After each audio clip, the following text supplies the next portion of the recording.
कुरान मजीद में हज़रत यूनुस का जिक्र 6 सूरतों में आया है, जिनमें सूरह निसा, अल अनाम, यूनुस, अस्साफ़ात, अल अंबिया और अल कलम शामिल हैं।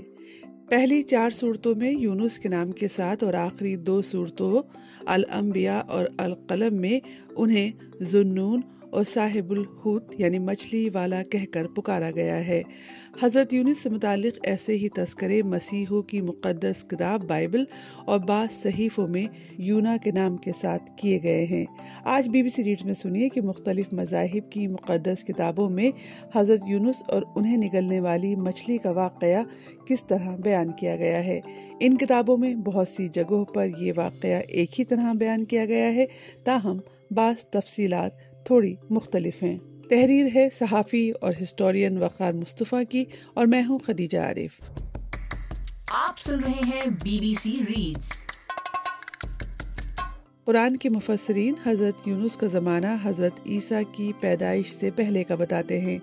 अगरचे हज़रत यूनुस थे तो इसराइली नबी, लेकिन उन्हें अशूर यानी असीरिया वालों की हिदायत के लिए इराक़ भेजा गया था और इस कौम को कुरान में कौम यूनुस कहा गया है।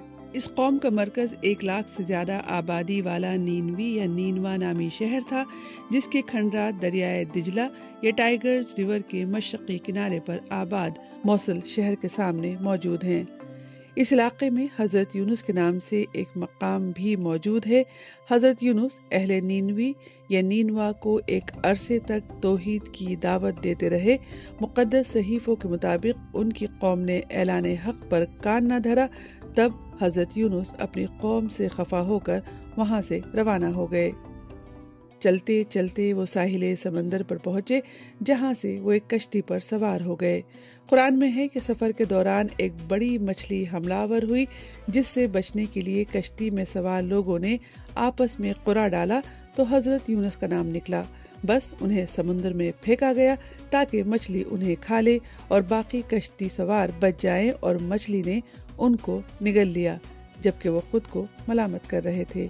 सहीफ़ा यूनुस या बाइबल में किताब यूना और कुरान की तसरीहात और इशारात की बिना पर तदब्बुर कुरान में मज़ीद तफसील से लिखा है कि कश्ती कुछ मंजिल तय करने के बाद तूफ़ान में घिर गई, और जब तूफ़ान किसी तरह टलता नज़र नहीं आया तो मल्लाहों ने उस ज़माने के आम वहम के मुताबिक ये ख्याल किया कि हो न हो इस कश्ती में अपने आका से भागा हुआ कोई ग़ुलाम सवार हो गया है।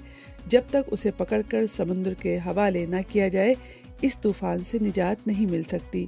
बिलाखिर ये मालूम करने की कोशिश की गई कि कश्ती में मफरूर गुलाम कौन है। कुरा डाला गया और कुरा डालने की खिदमत, जैसे कि सूरत अस्साफ़ात में इशारा है, हज़रत यूनुस के ही सुपुर्द हुई।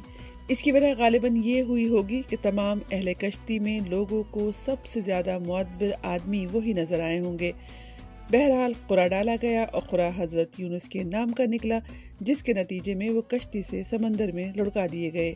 समुद्र में उनको किसी बड़ी मछली गालिबन वेल ने निगल लिया। कुरान में है कि लेकिन फिर अंधेरों यानी मछली के पेट और पाताल की गहराइयों के अंधेरे में पुकार उठा कि परवरदिगार, तेरे सिवा कोई इला नहीं, तू पाक है, बेशक मैं ही कसूरवार हूँ। इस दुआ का जिक्र सहीफ़ा यूनुस में भी हुआ है और वहाँ भी ऐसी ही एक मुफस्सिल दुआ नकल की गई है। कुरान में है कि तब उसकी दुआ हमने कबूल कर ली और उसको गम से निजात दी। ईमान वालों को हम इसी तरह निजात देते हैं। तदब्बुर कुरान में लिखा है कि कुरान की रोह से अल्लाह ताला ने उनकी दुआ कबूल फरमाई और मछली ने उनको साहिल की रेत पर उगल दिया।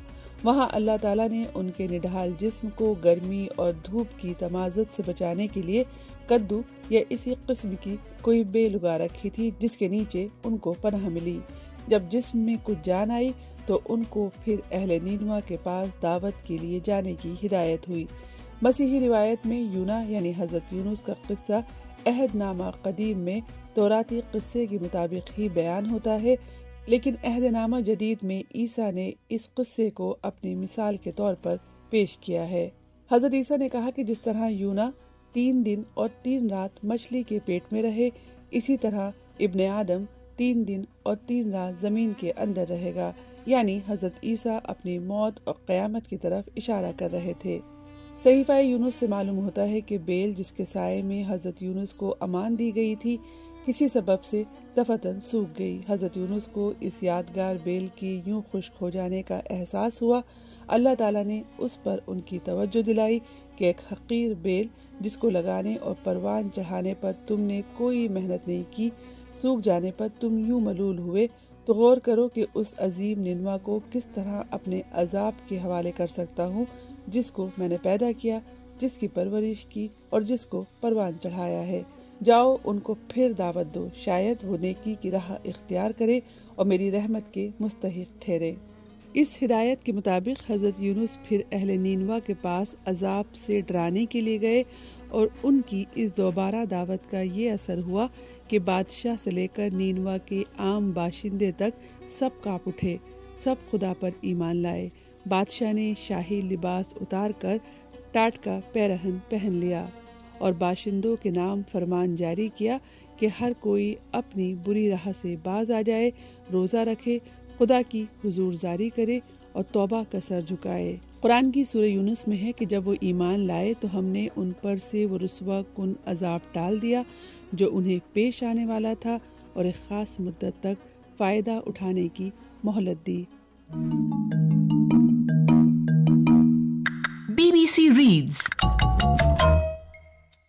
BBC ریڈز کے ذریعے ہماری یہی کوشش ہے کہ BBC اردو کی ویب سائٹ کی وہ سٹوریز جن میں آڈینس کی دلچسپی زیادہ نظر آتی ہے انہیں اور بھی زیادہ لوگوں تک کیوں نہ پہنچایا جائے۔